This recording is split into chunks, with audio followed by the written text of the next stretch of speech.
Hello guys, in this video I'm going to show you how can you change the security question in the AppLock application. The first thing you need to do is enter the app.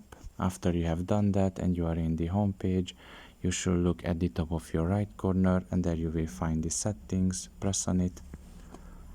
And here you should select the first option, which is system and security, and after that the second, which is change security question. Now, unless you have premium, they're more than likely going to appear an ad. You should just wait until you can skip it. And now you can just select your security question first. You can see that in my case it is selected what was the name of your first pet. Now you can change it to what was the first film you saw in theater, for example, or what was the name of your primary school teacher. And you can just write in the answer here.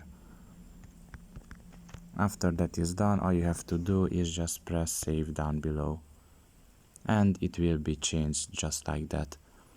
So yeah, this is all about it. I hope this video was helpful to you. Thank you for listening and see you next time. Bye bye.